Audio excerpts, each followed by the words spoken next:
जय माता दी। जय माता दी सर। अर्थ न्यूज़ में मैं शिवांग सत्य गुप्ता, मेरे साथ रवीश हांडू, और आज हम दूसरी बार लाइव कर रहे हैं पूरे दिन में। मैटर ही कुछ ऐसे हैं जिनके बारे में बात नहीं करेंगे तो समय रहते हमें अपने से लगेगा कि हमने डिले कर दिया।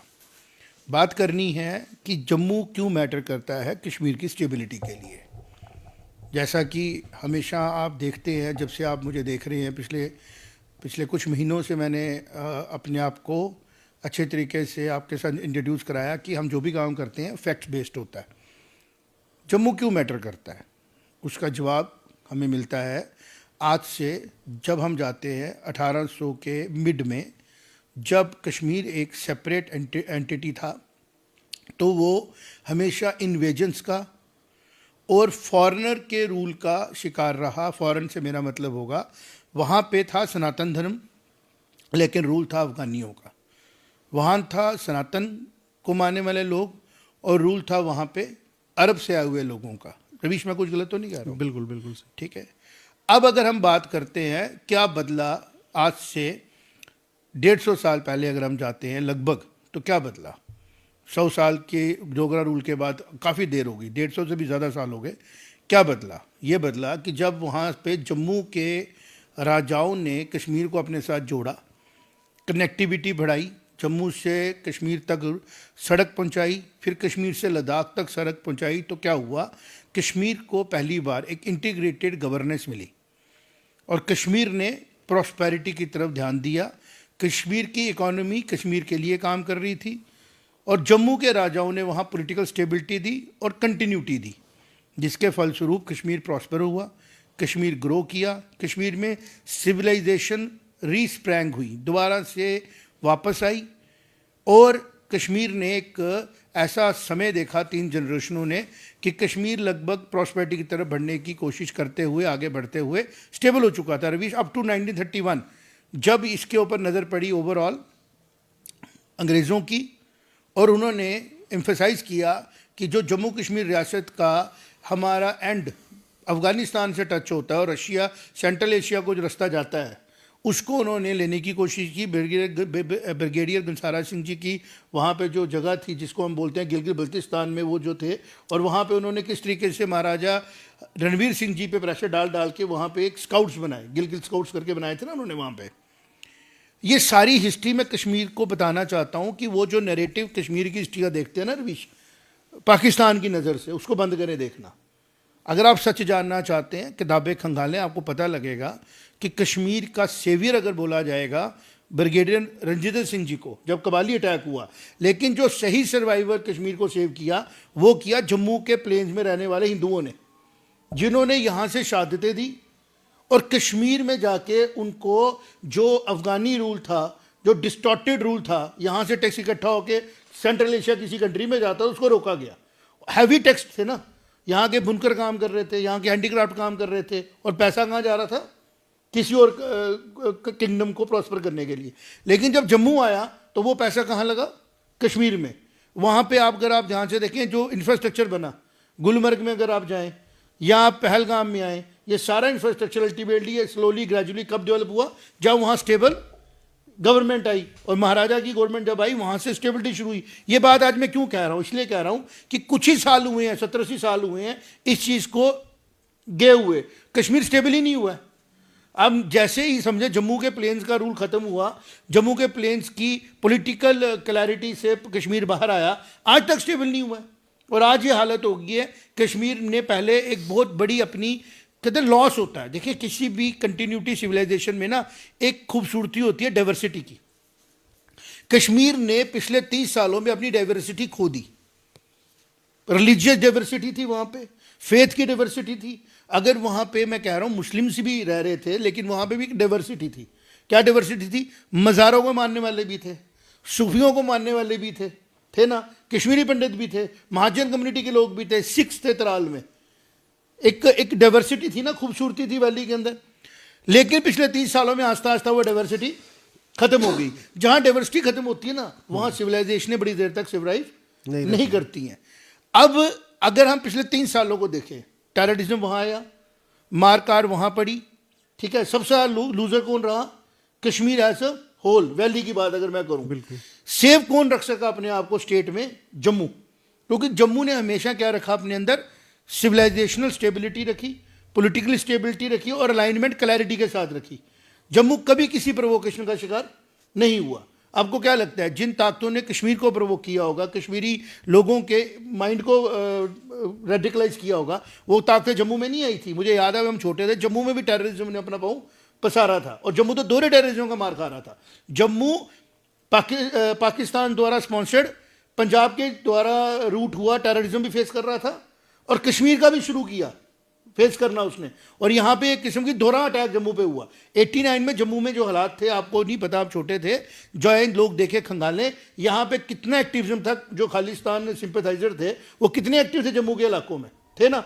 और उधर से कश्मीर वाले भी शुरू हो गए थे यहाँ पे आके, और वो सारे हैंडलर कहाँ थे उनके? पाकिस्तान में। तो जम्मू ने एक बफर जोन की तरह दोनों एरियाज के बीच में अपने आप को स्टेबलाइज किया और कश्मीर को काफ़ी हद तक प्रोटेक्ट किया। उसके बाद जब कश्मीर के हालात ख़राब हुए, बच्चों ने कहाँ आके पढ़ाइयाँ की? जम्मू में। पंडितों को, कश्मीरियों को कहाँ सपोर्ट मिली? बेसिकली वो कश्मीर में डेवलप हुई प्रॉब्लम, सपोर्ट कहाँ मिली? जम्मू में। अब जम्मू जब हर समय कश्मीर की हिल्स को सपोर्ट कर रहा है, कश्मीर के हिल्स में रहने वाले लोगों को सपोर्ट कर रहा है, अपने ऑल वेदर इंफ्रास्ट्रक्चर को दे रहा है, तो बदले में उसको अपना राइट लेने का तो हक बनता है? बनता ही नहीं बनता। लेकिन हुआ क्या? हमेशा जम्मू के साथ भेदभाव करके जम्मू को जस्टिस नहीं दिया गया। और अब क्या हुआ? इसका भी पोलिटिकलाइज एक, मुझे लगता है, नया एक वर्जन आ चुका है जिसके बारे में बात करनी ज़रूरी है। मुझे ऐसा लग रहा है कि जो कश्मीर सेंट्रिक पॉलिटिकल पार्टी है ना, जो कश्मीर से सीधे छलांग मारती हैं तो इंग्लैंड में पहुंच जाती हैं, यूएनओ में जाती, नीचे तो बात ही नहीं करती, उनको दिल्ली समझ ही नहीं आता है। और यहाँ फिर दिल्ली के कुछ क्वार्टर्स में जाके अपने सो कॉल्ड डिप्लोमेसी को दिखाती हैं और अल्टीमेटली क्या करती हैं? पूरी स्टेट का लॉस करती हैं, पूरे इस फ्रंटियर का लॉस कर देती हैं, यहाँ की 1.25 करोड़ 1.5 करोड़ जनता का लॉस करती हैं। उनको एक नया नैरेटिव समझ में आता है। अब उन्होंने एक नया नैरेटिव क्या सोचा? Provoke the Jammu people. Jammu के लोगों को प्रवोक करो नेशनलिज्म के नाम के, उनके जो नेशनलिज्म का करैक्टर है, जो नेशनल करैक्टर उनका, उसको उनको परेशान करो ताकि वो दुखी हो। कभी वो स्टेट मांगे, कभी बोलें खोलेंगे हम कश्मीर को अलग करना चाहते हैं। क्योंकि उनका जो प्लान मुझे समझ में आ रहा है वो ये है रवीश, वो चाहते हैं कि जम्मू के लोग कश्मीर की ओनरशिप को छोड़ें और कश्मीर आइसोलेट हो जाए, और फिर कश्मीर जो है अपनी एक और लड़ाई लड़े, जो कश्मीर ऑटोनॉमी मांगने वाला है, सेल्फ रूल मांगने वाला है, ग्रेटर ऑटोनॉमी मांगने वाला है, ड्यूअल करेंसी मांगने वाला है। वो कश्मीरी लोग थोड़ी हैं, वो पाकिस्तान से द्वारा स्पॉन्सर्ड, वहाँ पे रहने वाले, उधर से आए हुए पैसे का इस्तेमाल करने वाले, और कुछ हमारे भारत के अंदर के ट्रेडरों के साथ मिलके वो इस पूरे एरिया को डिस्टर्ब करने की कोशिश कर रहे हैं। और वो इस बार का जो उनका प्लान है वो हम बस्ट करेंगे। वो प्लान है प्रवोक जम्मू। जम्मू के नेशनलिस्ट लोगों को प्रवोक करो, चाहे वो हिंदू हो, मुस्लिम हो, सिख हो, ईसाई हो, और उनको बोलो देखो जी आपको तो हर चीज़ सेपरेट करनी चाहिए अपनी। जबकि जस्टिस की डिमांड है जम्मू की, और जम्मू के जो सियाने लोग हैं वो उसको समझेंगे, जानेंगे, और इस किस्म के पॉलिटिकल मिस एडवेंचर को जो कश्मीर कर रहा है कभी सक्सेसफुल नहीं होने देंगे। मुझे ऐसा लगता है कि बिफोर आई कंटिन्यू, नेक्स्ट जो मैंने बात करनी वो बिल्कुल करेक्टली कनेक्ट करेगी। रवीश आप बताओ, आपको नहीं लग रहा है कि चाल चली जा रही है कश्मीर के द्वारा प्रवोक करने की जम्मू को? 2015 के आसपास, 15 से 17 के बीच में जो आतंकवादी संगठन और आईएसआई है, इनको एक बात समझ आई। उनको बात ये समझ आई कि fall of Jammu is critical to the Islamization of India. Yes, अगर आपने भारत में अगर आपने गजवाए हिंद करना है, तो जो जम्मू आपके सामने पिछले 1000 साल से खड़ा है, जिसको आप नहीं गिरा पाए हैं, तो आपको इसको गिराना जरूरी है। मुझे ऐसा लगता है रवीश, कई हजार सालों से अलेक्जेंडर के टाइम पे भी जम्मू खड़ा रहा। जम्मू कभी भी किसी बाहर की ताकत से इन्वेड नहीं हुआ। यहाँ के लोकल रूलर्स थे, उन्होंने ही जम्मू को हमेशा रूल किया है, और वही रूलर्स बाद में कोऑर्डिनेशन भी करते थे। देखिए, अगर मैं दर्शकों से भी अनुरोध करूंगा, वो देख सकते हैं, गूगल है आजकल, एआई है। मोहम्मद बिन कासिम जो फर्स्ट कैलिफेट से निकले थे कि हमने जो पूरा गजवाए हिंद करने के लिए निकले थे, वो सिंध पहुंचे। सिंध का उन्होंने इस्लामीकरण किया 712 एडी में। अगर आप नक्शा देखते हैं उसका नक्शा करीबन सियालकोट तक है।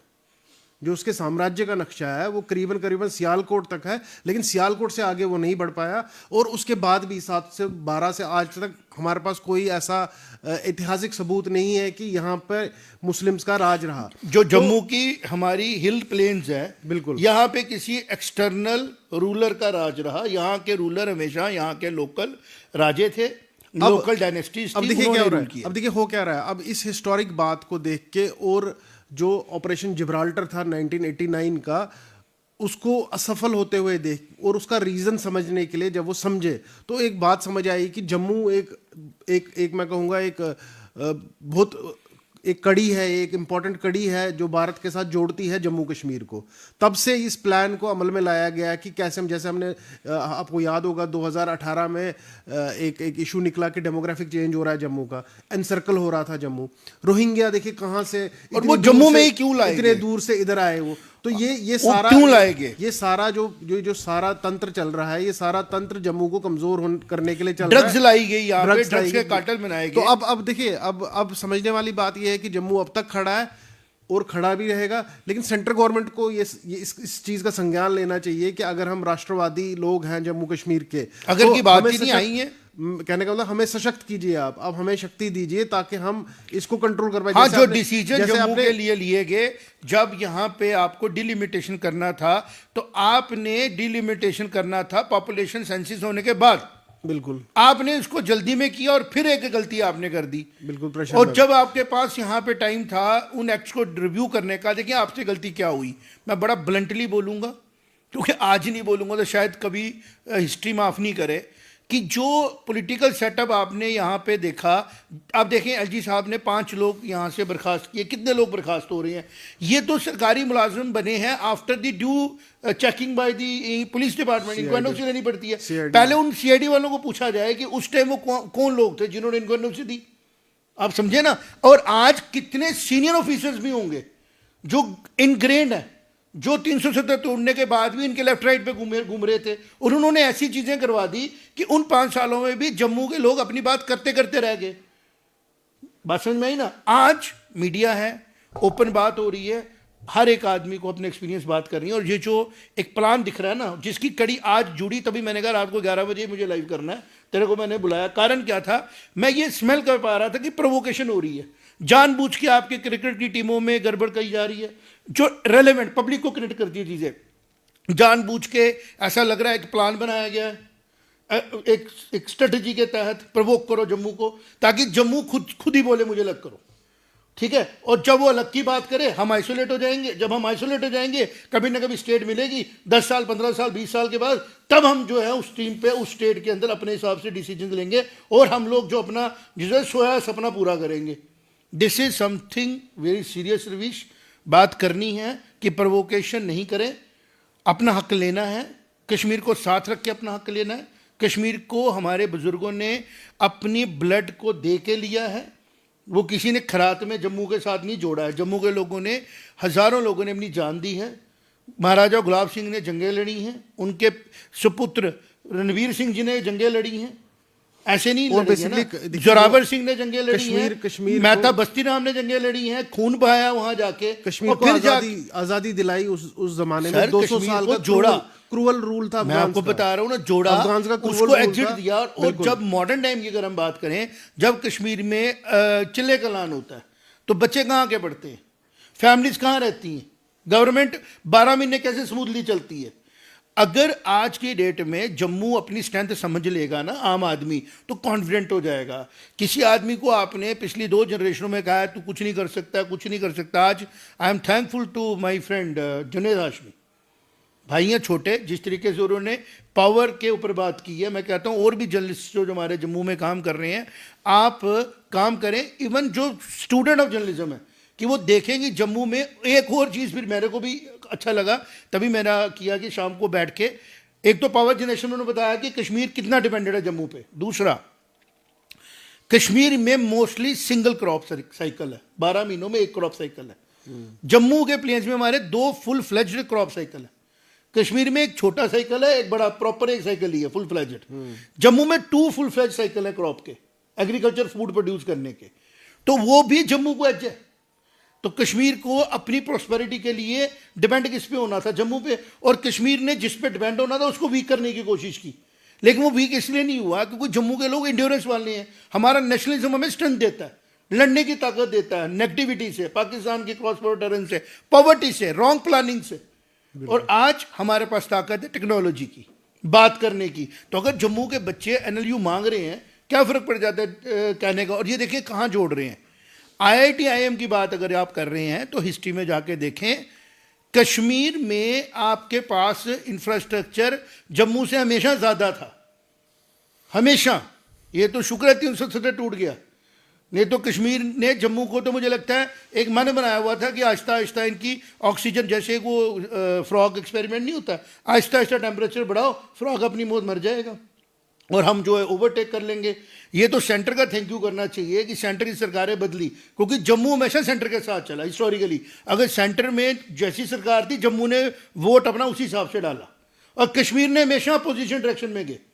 कश्मीर में जब कांग्रेस की सरकार आई, दिल्ली में कांग्रेस की सरकार थी, क्या हालात होंगे रवीश, कि इंदिरा गांधी जी ने अपनी इलेक्टेड मेजॉरिटी की सरकार को गिरा दिया, मीर कासिम जी की, और एक नॉन इलेक्टेड वोट में काम नहीं किए हुए शेख अब्दुल्ला साहब को बाहर निकाल के अकॉर्ड कर दिया। और वो हिस्टोरिकल मिस्टेक हुई है दिल्ली की सरकार से। और जम्मू ने उस टाइम पे भी जम्मू ने कांग्रेस को वोट डाला हुआ था। जम्मू में जो सेंटर का नेशनलिज्म के साथ चलता है, आज भी सेंटर में बीजेपी है और जम्मू में इलेक्शन में बीजेपी को सपोर्ट मिल रही है।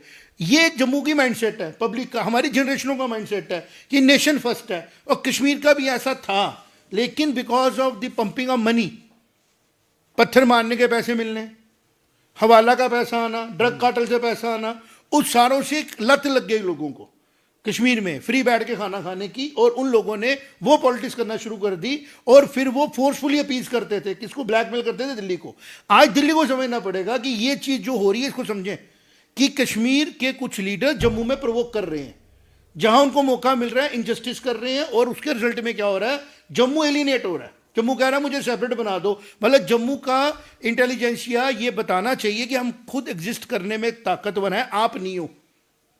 अगर आज हमें अलग किया जाता है, हम तो आपसे भी ज्यादा ग्रो कर जाएंगे, लेकिन हम आपको सिर्फ चिताना चाहते हैं कि हम में ताकत है, हम आपको अपने साथ रख के आगे लेके जाने वाले लोग हैं। हमने आपको सपोर्ट किया है हमेशा, जब आपके ऊपर प्रॉब्लम्स आई हमेशा जम्मू खड़ा था या नहीं खड़ा था? बताओ। फ्लड्स होते हैं, एग्जिट कहाँ मिलता है?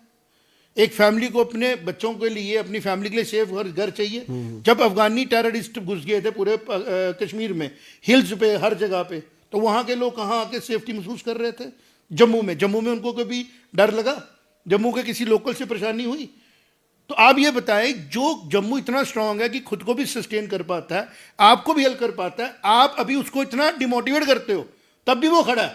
तो आपको तो एक डर लगना चाहिए कि जम्मू मेरे से अलग ना हो जाए। लेकिन जब आप प्रोवोकेशन की बात करोगे तो जम्मू को इसके बारे में सोचना पड़ेगा। हमारे बड़े सीनियर लीडर हैं श्यामलाल जी, बहुत अच्छा इंटरव्यू मैंने उनका देखा, बड़े ढंग से उन्होंने एक्सप्लेन किया। और मैं समझता हूँ कि जितने भी हमारे स्टूडेंट्स ऑफ पॉलिटिक्स हैं उनको वो इंटरव्यू सुनना चाहिए। जिस तरीके से श्यामलाल जी ने बताया कि जम्मू कितना सक्षम है और जम्मू किस तरीके से सेल्फ सस्टेन तब भी कर सकता था जब महाराजा गुलाब सिंह यहाँ के महाराजा बने। जम्मू के पास दरिया थे, मौसम थे, जम्मू के पास ऑल वेदर सिस्टम था, जम्मू बहुत प्रॉस्परस होता। और अगर कश्मीर को जम्मू अपने साथ नहीं जोड़ता, महाराजा जी इसको नहीं जोड़ते, कश्मीर के पास ऑप्शन क्या थी? रोड कहाँ थी? बिजली कहाँ थी? पानी कौन सा था? ये बातें ना करने वाली। प्रैक्टिकली तो कश्मीर के बाद ठंड थी, चले कलान था। जम्मू में तो ऐसा कोई ऐसी परेशानी नहीं होती है। तो अब मैं आऊँगा उस पॉइंट पे जो प्रोवोकेशन की बात जुड़ती है रवीश, वो ये जुड़ती है कि अब जो उमर अब्दुल्ला साहब की कैबिनेट में, मैं कहा he is not a cabinet minister, MLA only, Tanveer Sadi ji MLA, जो वो प्राइवेट बिल ला रही है ना एनएमसी को कहने के लिए कि रिव्यू करो, ये तो प्रूव कर गया कि 100% they have made a plan to provoke Jammu people. कैसे? श्री माता वैष्णो देवी जी का मेडिकल कॉलेज एक रिलीजियस श्राइन का प्राइवेट अफेयर है। किसी प्राइवेट अफेयर के लिए गवर्नमेंट में एमएलए कैसे ला सकता है प्राइवेट बिल? जो यहां बैठ के हमने लोगों तक ये बात पहुंची। मैं देख रहा कुछ हमारे बुद्धिजीवी जो आजकल जर्नलिज्म करते हैं ऑनलाइन, वो कह रहे थे कि मेडिकल कॉलेज जो है वो श्राइन का नहीं है। भाई आपने एक मिसचीफ करके श्राइन की फंडिंग से यूनिवर्सिटी बना के उसको स्टेट बना दिया। अब आप क्या चाहते थे, वो मिस्टेक पे दूसरी मिस्टेक होती रहे। श्राइन की फंडिंग से श्राइन के इंस्टीट्यूट बनेंगे और श्राइन के मानने वाले लोगों के द्वारा उसका डिसीजन लिया जाएगा। आप इस अफेयर में मत पड़िए। ये तो अच्छा है कि जो मैनिपुलेशन की गई थी वो सामने आ गई और एनएमसी ने उसमें फाइंड आउट कर लिया। नहीं तो आप क्या सोच रहे थे एजुकेशन बंद नहीं होगी? और ये जो मेडिकल कॉलेज का इमोशनल कार्ड खेल रहे हैं इसको बंद कर दीजिए खेलना। They should not interfere with the system of a shrine board which is run by the donations of devotees, कि how it should be run. ठीक है, स्टेट थी, आपने एक मैनिपुलेशन से गुजारा कर लिया, अपने मर्जी के लोग वहाँ पे प्लेस कर दिए। 36-37 साल उसमें वही सरकारें रही जो दिल्ली के साथ मैनिपुलेशंस में चलती थी और दिल्ली उनको अपीज करता था। अब सरकारें आई हैं सख्त, ठीक है ना। आप आज की डेट में ऐसी हरकत ना करें। जो ये आप करने वाले हैं, ये आप प्रोवोकेशन करने की कोशिश कर रहे हैं जम्मू की सिविल सोसाइटी को, और जम्मू की सिविल सोसाइटी समझदार है। ये मेडिकल कॉलेज जो बंद किया गया है इसका कारण है कि लाया गलत तरीके से गया था, प्रोसेस गलत फॉलो किया गया था, और वो काम किया गया था जो काम करने के लिए लोगों ने मैंडेट बोर्ड को नहीं दिया। लोगों ने बोर्ड के बनने पे कोर्ट्स में अपील्स की, पेंडिंग है अभी भी कोर्ट के आगे हाई कोर्ट्स में अपील्स पेंडिंग है श्राइन बोर्ड की एक्ट के खिलाफ। हो सकता है कल एडवर्स आर्डर आ जाए, फिर क्या करेंगे आप?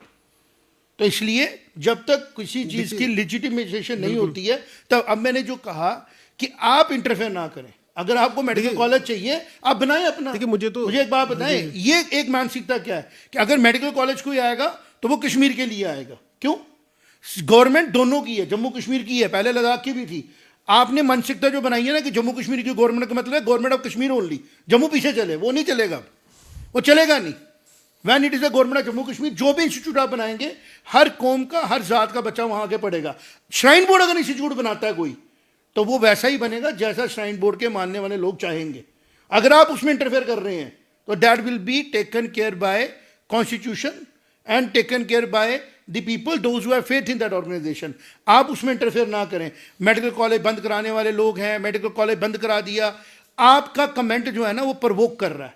पूरी एजुटेशन में हमने भी कवर किया है, एक भी एपिसोड पे हमने कभी नहीं कहा है हिंदू मुस्लिम की वजह से कॉलेज बंद होगा। हमने सिर्फ एक ही बात कही है कि श्राइन्स का काम नहीं है प्रोफेशनल कॉलेजेस में अपने फंड को लगाना, बिकॉज गवर्नमेंट के पास हजारों करोड़ की टैक्स जा रहा है लोगों के लिए, कॉलेज बनाने के लिए, हॉस्पिटल बनाने के लिए, सबके लिए।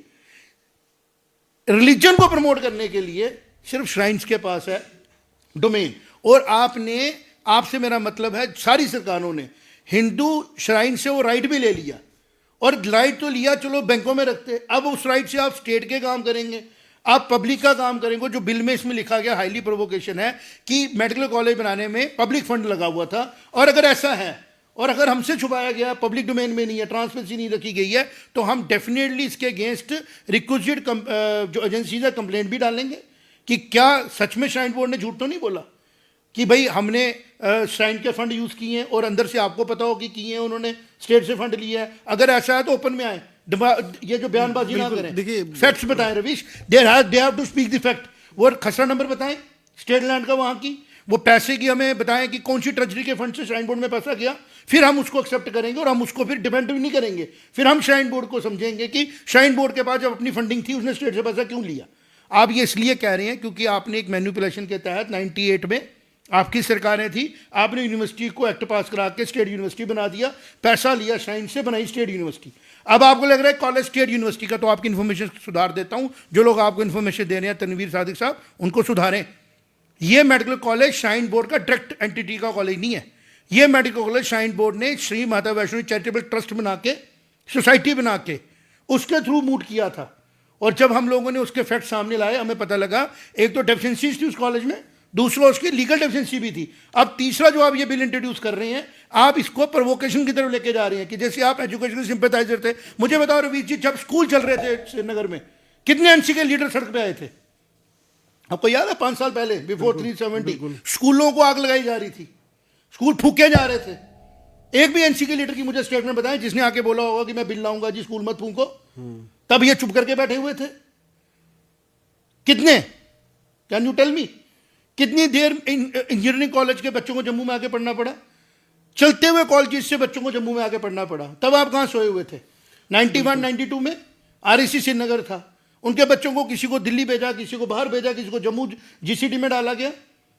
आपका ये दोहरा रवैया अब चलेगा नहीं। तो इसलिए NMC के मैटर से आप दूर रहें, ये मेडिकल कॉलेज से दूर है, अपने कॉलेज संभालें। श्राइन बोर्ड के मैटर को श्राइन बोर्ड के मेंबर्स के द्वारा, उसके मानने वालों के द्वारा हैंडल करने दें, और ये सिविल सोसाइटी को हैंडल करने दें। और जो सिविल सोसाइटी को गलत इन्फॉर्मेशन आप दे रहे हैं ना, बार बार ये यूनिवर्सिटी थी, यूनिवर्सिटी का कॉलेज था, आप ना एक जो चीज़ हमने रिपोर्ट करनी बंद कर दी थी, हो गया काम खत्म। NMC ने रिपोर्ट किया, अब जब नया आएगा बोर्ड के बीच में आएगा, देखा जाएगा, बोर्ड डिसाइड करेगा, डिप्टी डिसाइड करेंगे। आप कौन होते हैं इसमें प्रोवोकेशन के लिए बिल लाने वाले? आप इसके ऊपर कमेंट करें। देखिए, ये जो रेजोल्यूशन इन्होंने प्राइवेट मेंबर बिल के तौर पे असेंबली में डाला है, ये बेसिकली NC का दोहरा चेहरा दिखा रहा है। देखिए, एक तरफ इन्होंने 98 में श्राइन का पैसा लगा के यूनिवर्सिटी बनाई, सेम टाइम पे गुलाम बड़शाह यूनिवर्सिटी भी बनी। 2019 तक इन्होंने एक पैसा नहीं दिया श्री माता वैष्णो देवी यूनिवर्सिटी को, जबकि गुलाम शाह बड़शाह यूनिवर्सिटी में जो स्टेट की तरफ से है पैसा दिया गया।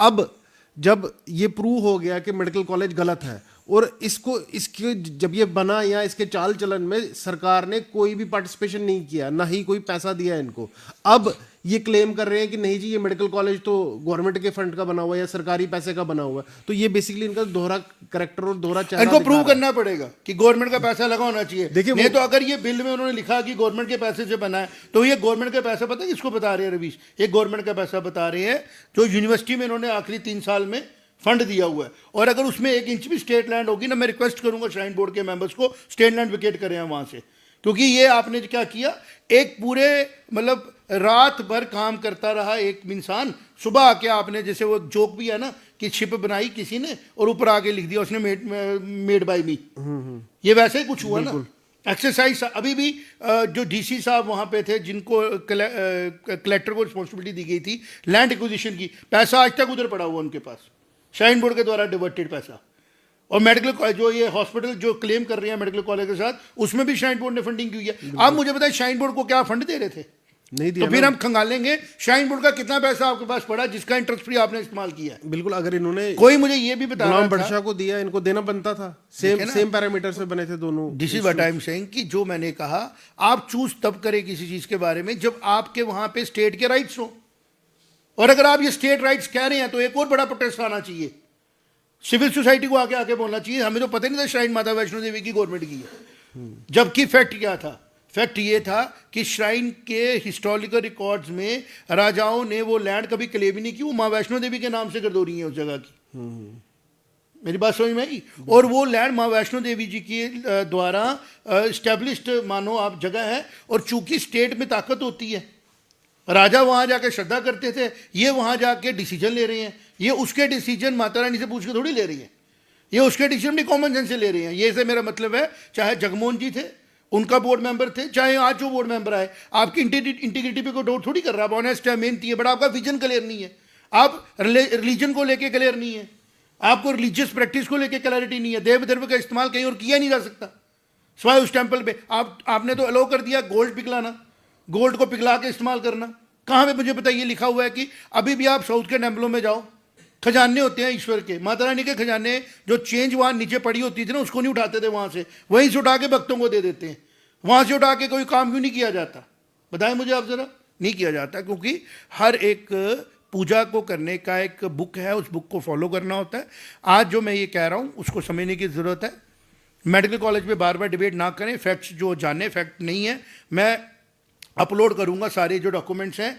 फिर रिपीट कर रहा हूँ, श्राइन बोर्ड ने यूनिवर्सिटी को बनाने के लिए फंड दिया, ज़मीनें एक्वायर की, और वो यूनिवर्सिटी एक एक्ट के द्वारा बनाई गई, तो उसके ऊपर राइट हो गया, स्टेट यूनिवर्सिटी माना गया उसको। लेकिन उसी एक्ट में सारे मेजर डिसीजन लेने की ताकत दी गई है श्राइन बोर्ड को, कोर्स क्या होगा, सिस्टम क्या होगा, लेकिन एक्चुअली में वो स्टेट यूनिवर्सिटी बन गई। तो नेचुरली एक मिस्टेक श्राइन बोर्ड से कराई गई, खत्म हो गया मसला। लेकिन वो यूनिवर्सिटी अपने मेडिकल कॉलेज अगर बनाती है तो वो यूनिवर्सिटी के पास राइट है या नहीं है, यूनिवर्सिटी एक्ट में देखना पड़ेगा।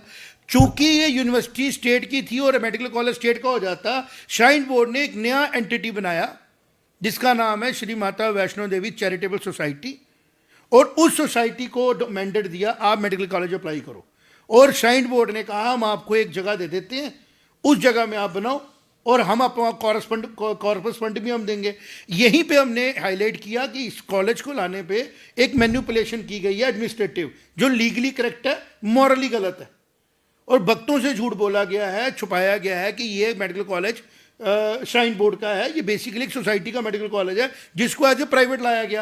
प्राइवेट लाया गया तभी तो इसके अंदर 100% जनरल कैटेगरी आई। जब जनरल कैटेगरी 100% आई तो 100% पेमेंट सीटें बनी, और जब पेमेंट सीटें आई तो उन बच्चों की आई जिनका मेरिट ओपन नहीं था, जिनका मेरिट लो था, लेकिन उनके पास पैसे थे तो उन्होंने ले ली। अब ये चीज फैक्ट को आप समझे, इस पूरे मेडिकल कॉलेज को लाने में जो एनएमसी से ऑब्जर्वेशंस हुई हैं वो टेक्निकली गई हैं। आप रिव्यू पिटीशन डाल के प्रोवोकेशन में क्यों जा रहे हैं? आप श्राइन के एक इंटरनल मैटर में क्यों घुस रहे हैं? आप किसको सेटिस्फाई कर रहे हैं? आप सिर्फ ये काम कर रहे हैं जो मैंने आज हाईलाइट किया, मैं बार बार रिपीट करता रहूंगा जब तक लोगों को समझ ना आ जाए। ये एक जैसे संतोष ट्रॉफी में इन्होंने 22 लिस्टें बनाई, जैसे इन्होंने क्रिकेट सिलेक्शन में 22 लिस्टें बनाई ना, जैसे इनकी हर स्टेटमेंट होती है हमारे बच्चे ये प्रवोक कर रहे हैं जम्मू को, कि जम्मू प्रवोक को फ्यूल हो, और जो एक स्टेबिलिटी की तरफ 2000 ये अपने 370 टूटने के बाद जम्मू चला, ये प्रोवोकेशन में जम्मू इमोशनल है, कोई एक ऐसा स्टेप ले ले जिसके बाद इनका एजेंडा पूरा हो जाए, क्योंकि इनसे अपने इलेक्शन के काम तो पूरे किए नहीं जा रहे जो इन्होंने वादे किए थे। तो ये आप कोई ना कोई अगर कोई प्रोवोकेशन वाली बात करेंगे तो डेफिनेटली उसका असर आम जनता पे पड़ेगा। आम जनता तो सुनाई बात पे भी चल पड़ती है, तो हमारा काम है उसको क्लियर करना। ये मेडिकल कॉलेज जो है या कोई भी इंफ्रास्ट्रक्चर श्राइन बनाती है, उस श्राइन का डोमेन है, कानून बनने में टाइम नहीं लगता है। पार्लियामेंट सेशन आएगा, जैसे आप प्राइवेट बिल ला सकते हैं, ईश्वर करे हिंदू श्राइन्स के मैनेजमेंट के लिए भी कोई बिल लाया जाए। इस केस को देखते हुए, जिस केस में हजारों करोड़ रुपया श्राइन से इकट्ठा किया गया, स्टेट के काम में लगा दिया गया, और जो ये लोग बोलते हैं ना कि सोशल वर्क करना कोई गलत बात नहीं है, बिल्कुल गलत बात नहीं है। जब रिलीजियस वर्क खत्म हो गया, इंस्टीट्यूशन को अपने इतने खर्चे हैं, वो अभी इस किस्म का नया खर्चा डालने की जरूरत ही नहीं है। और दूसरी बात, जब हमने कल मेडिकल की सीट की बात की थी, ऑलरेडी जम्मू में क्वालिफाइड डॉक्टरों की कमी नहीं है, आप नौकरियां नहीं निकाल रहे हैं, उसके लिए श्राइन बोर्ड ने क्या करना बताएं। और कुछ लोगों ने सोचा कि हमारे भाई बंधु नौकरी निकल रही है गवर्नमेंट में, एक मेडिकल कॉलेज बना के उसमें एडजस्ट कर लेते हैं, फिर और लोग बनाते हैं डॉक्टर्स, फिर वो भी लाइन में लगे रहे कि जो नौकरी तो गवर्नमेंट ने निकाल दी है ना। 6000 डॉक्टरों की शॉर्टेज है और 25,000 के करीब हमारे रजिस्टर्ड डॉक्टर है जो JNK मेडिकल काउंसिल के साथ रजिस्टर्ड है, उनको बुला के लगा लो नौकरी पे पहले, जब आपको शॉर्ट हो गए फिर मेडिकल कॉलेज बनाओ नया। और मेरी बात समझ में आ रही है? तो जो इन्होंने कहा इट इज नॉट एक्सेप्टेबल। आप इस श्राइन को रब का वास्ता है, माता रानी के नाम पे चलने दे, इस पे पॉलिटिक्स ना करें। ऑलरेडी बहुत ज़्यादा डिस्टर्ब जम्मू हो चुका है और बहुत ज़्यादा जम्मू ना एडवेंचरिज्म के थ्रू गुजर रहा है। इस मैटर में कश्मीर से रिक्वेस्ट है, जम्मू को अपना मैटर खुद सॉल्व करने दें, खुद अपने इंटरनल मैटर्स को हिंदू श्राइन के लोगों को, हिंदुओं को देखने दें। आप इसमें आके नया कोई अपना एडवेंचर ना करें। अब NLU की बारी आ रही है। NLU किसी श्राइन के द्वारा नहीं आया है, NLU स्टेट UT गवर्नमेंट ला रही है। तो UT गवर्नमेंट जब भी लाएगी 2 कॉलेज लाएगी अब, क्योंकि कश्मीर को अगर अपने लिए रखना तो जम्मू के लिए भी अपने रखना है। जम्मू का भी बच्चा कश्मीर जाके पढ़ेगा, कोई गलत बात नहीं, कश्मीर का जम्मू आके पढ़ेगा, कोई बात नहीं, क्योंकि ये गवर्नमेंट कॉलेजेस हैं, है ना। लेकिन ये चांस बड़ा कम है कि जम्मू का बच्चा कश्मीर जाके पढ़े, वो सेफ फील, वो इनका काम है ना सेव करवाना। कश्मीर का बच्चा जम्मू आके सेफ फील कर सकता है। मैंने कहा लेकिन ये डिमांड जेन्युइन है, ये डिमांड जेन्युइन है, मेरिट बेस्ड है। आपको इस डिमांड को पूरा करना है, और अगर बच्चे सड़कों पे आके एजिटेशन कर रहे हैं, हम भी उनको सपोर्ट करेंगे पूरी तरह, क्योंकि उनकी डिमांड जेन्युइन है। मेडिकल कॉलेज की डिमांड का इसको मत मिक्स करें। मेडिकल कॉलेज लाना, उस इंफ्रास्ट्रक्चर को बिल्ड करना रिक्वायर्ड नहीं था, नेशनल लॉ यूनिवर्सिटी रिक्वायर्ड है और स्टेट लाए। और अगर ये कॉलेज भी गवर्नमेंट ने लाया होता और नाम उसका श्री माता वैष्णो डाला होता, हम बड़े खुश होते। नाम उसका श्री माता वैष्णो देवी कॉलेज ऑफ मेडिकल से लाया गया, पैसा भी श्राइन से लिया गया, और वो कॉलेज को आप स्टेट बनाने की कोशिश करोगे, इस लूट को हम नहीं होने देंगे। इसको आपने समझना। जी बिल्कुल। जिस तरीके से कि आप देखिए, मैं जो पॉइंट बता रहा था आपको कि NLU की बात अगर मैं करूं, देखिए एक बाहर का आदमी या जम्मू का शहरी जो है वो कश्मीर में इतना सेफ फील नहीं करता। जो माहौल माना हमने कि आजकल माहौल ठीक है, लेकिन पहले के ज़माने में जो एक साइकी बनी हुई है, कश्मीर में सेफ फील नहीं करता, लेकिन एट द सेम टाइम जो कश्मीरी है वो जम्मू में सेफ फील करता है। तो ये एक सही जवाब है कि IIT IIM जम्मू में क्यों खुले। क्योंकि कश्मीर का बच्चा आ सकता है इधर और रेस्ट ऑफ अभी भी अगर आप जाके देखें हमारे कश्मीर के भाई बहुत से अच्छी तरह जॉब कर रहे हैं, प्रोफेसर है, असिस्टेंट प्रोफेसर, एडमिनिस्ट्रेटिव पोस्टों पे है, किसी को कोई ऑब्जेक्शन नहीं है। क्यों हो गई objection? Kashmir is a part of us, हमारी फैमिली का पार्ट है कश्मीर। लेकिन जो पॉलिटिशियन गेम कर रहे हैं ना, पॉलिटिक्स कर रहे हैं, appeasement of somebody sitting outside the country, वो नहीं चलने देंगे। बिल्कुल। अब जम्मू जो है ना, वो पहले जैसा जम्मू नहीं रहा हुआ जिसके बाद एक अखबार है, छपा छपा नहीं छपा नहीं छपा। आज जम्मू एक टीवी चैनल नहीं है, आज जम्मू के हर बच्चे के पास एक मोबाइल है, वो अपनी बात रखता है, उसके इंटरव्यू पब्लिक में आते हैं और आपके की हुई हर एक पॉलिसी को वो हिट कर रहा है। तो हम हर एक नैरेटिव को ब्रेक करेंगे और ये साबित करेंगे कि अब कश्मीर की डोमिनेशन तभी होगी जब कश्मीर जस्टिस करेगा। जब कश्मीर के सेंटर में बैठे हुए लोग इनजस्टिस करेंगे ना, तो उनको जवाब अच्छे से मिलेगा। बिल्कुल बिल्कुल। मेरी दर्शकों से भी ये अनुरोध है कि आपकी क्या राय है इस सारे मामले के ऊपर। जम्मू का जो एक स्ट्रॉन्ग हिस्टोरिक बैकग्राउंड रहा, प्लस तनवीर सादिक का जो ये रेजोल्यूशन असेंबली में लाया जा रहा है, इसके ऊपर आपकी क्या राय है? और अभी हम अपील करेंगे, हम दोनों अपील करेंगे। तो कश्मीरी पंडित है, मैं जम्मू का रहने वाला हूँ। कश्मीर हमारा अपना, जैसे होता है ना, एक खुशी मिलती है जब मैं बनाल क्रॉस करता हूँ, कश्मीर वैली देखता हूँ ना, एक मन में सुकून आता है, बचपन की वो यादें सारी हरी हो जाती हैं। हम जम्मू कश्मीर को एक यूनिट की तरह देखते हैं। हम जम्मू कश्मीर का बिल्कुल बराबर डेवलपमेंट के लिए एडवोकेसी करते हैं। हम जम्मू कश्मीर में जस्टिस को चाहते हैं। हम चाहते हैं कि जिस तरह जम्मू ने ग्रो किया पिछले 50 सालों में, कश्मीर भी बराबर हमारे ग्रो करता। आज हम भी चाहते हैं कश्मीर को सब स्टेबलाइज देखना, पॉलिटिकल स्टेबिलिटी जो जम्मू ने देखी, हम चाहते हैं कश्मीर भी देखे। कश्मीर के भी जो बच्चे हैं वो पूरी दुनिया में जाके काम करें, वो भी यूएस में जाएं, वो भी हर जगह घूमें। वो तभी होगा ना जब कश्मीर की पॉलिटिक्स वहाँ चाहेगी। तो अगर कश्मीर की पॉलिटिक्स उनको स्टेबिलिटी नहीं दे पाती है, और उन्होंने देखा कभी हम एक पार्टी को वोट करते हैं, वो भी 6 महीने 5 साल वही करती है, फिर दूसरी को वोट करते हैं, फिर वही करती है, एक्सट्रीमिज्म को सपोर्ट करते हैं, हमारी एक्सप्लॉइटेशन होती है। एक बार मेरी अपील है कश्मीर के लोगों से, आप जम्मू की किसी पार्टी को सपोर्ट करके देखें 5 साल के लिए, नहीं सेटिस्फाइड रिजल्ट आपको मिलेंगे, दोबारा नहीं करना। एक बार तो करके देखें, एक बार तो धर्म से या जात से ऊपर उठ के वोट करके देखें, एक बार तो किसी जम्मू वाले पे ट्रस्ट करके देखें। आपको पता लगेगा कि वाकई में जम्मू के लोगों में एक्सेप्टेबिलिटी है, रैशनैलिटी है और आपके लिए प्यार है। नहीं तो जम्मू 70 साल से स्टेप मदर ट्रीटमेंट किया गया पॉलिटिशियन ऑफ कश्मीर के द्वारा, तो जम्मू ने कभी उफ नहीं की, क्योंकि जम्मू को लगा कि ये मेरी ड्यूटी बनती है। लेकिन जब आप हक लेने की बजाय हक मारना शुरू कर दोगे, तब तो बात उठेगी। और हम इस बार वो गलती नहीं होने देंगे जो इमोशंस में आके अक्सर कराई जाती है। हम जोश में ज़रूर आएंगे बट होश नहीं खोएंगे। और जो ये आप प्रोवोकेशंस कर रहे हैं ना, ये स्पेसिफिक टू द पर्सन होंगी जो इस किस्म की शरारतें कर रही है, उनको स्पेसिफिकली हम जवाब देंगे। और जो भी इसमें साबित होगा वो मैं जम्मू की इंटेलिजेंसिया से भी रिक्वेस्ट करूँगा, आगे आए, बात करें, जम्मू और कश्मीर को फर्दर डिवीजन के रास्तों में ना जाने दें। और जो सेल्फ सेंटर्ड लोग डर गए हैं जम्मू की एम्पावरमेंट से, कि जम्मू जिस तरीके से एम्पावर हो रहा है पॉलिटिकली, अपोजिशन जैसे स्ट्रांग हो रही है, अगर हम इनके साथ रहेंगे ये तो हमें मर्जी करने नहीं देंगे। तो एक्सप्लॉइटेशन वो कश्मीर की ही कर रहे हैं, डेवलपमेंट वो कश्मीर की ही रोक रहे हैं।